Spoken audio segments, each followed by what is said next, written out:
จากอาลีฟาร์มเนาะเมื่อส่งเมื่อนี้มาส่ง3เครื่องเจ้าเนาะ112หน่วย176หน่วยเกรด A เต็มสเปคละ352หน่วยเกรด A เต็มสเปคเด้อเจ้าเด้อเรื่องตู้ฟักไข่ไว้ใจอาลีฟาร์มเด้อเจ้าเด้ออาลีฟาร์มคุกคีในวงการตัวนี้ก็นับตั้งแต่2014 2015เป็นต้นมาเจ้าเนาะจนหอดปัจจุบันเลยเจ้าเด้อเลี้ยงแท้ฟักกิ้งอีหลีเด้ออาลีฟาร์มเลี้ยงแท้ฟักกิ้งเฮาบ่อิงนี่ง่ายเจ้าเลี้ยงนกกระทาเลี้ยงเป็ดเลี้ยงไก่ง่วงไก่ฝ่าไก่นกยุงไก่ต๊อกตลอดฮอดนกกระจอกเทศพี่หยังที่เป็นสัตว์ปีกเนาะอาลีฟาร์มเลี้ยงเกือบหมดนกกังแก้ก็เลี้ยงเจ้าเนาะเพื่อเอาความหูมาบอกต่อลูกค้าเจ้าเนาะเฮาบ่อยากผลิตตูบซื่อๆหลักก็ไปก๊อปปี้เอาทฤษฎีจากใน Facebook จาก YouTube มาบอกต่อลูกค้าเจ้าเนาะเฮาเลี้ยงประจำเจ้าเนาะเฮาเลี้ยงแท้ๆเจ้าเนาะเพื่อเอาความหูซุ่มนี่แล้วมาบอกต่อลูกค้าเจ้าเนาะณปัจจุบันนี่ก็มีไก่เป็ดแล้วก็นกกระจอกเทศที่เลี้ยงอยู่ปัจจุบันนี่เจ้าเนาะแต่ว่าตู้อื่นๆเฮาก็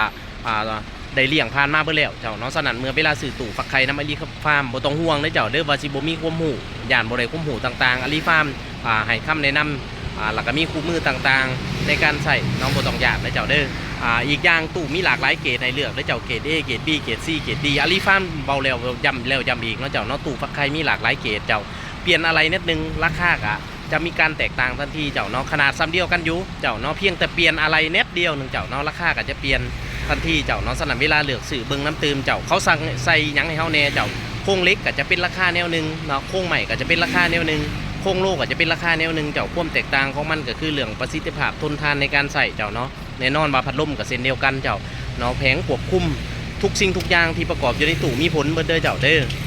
มีหยังสามารถสอบถามได้เจ้าเบิ่งรีวิวตืมในโพสต์เจ้า112 176หน่วยเกรด A เต็มสเปค352หน่วยเจ้า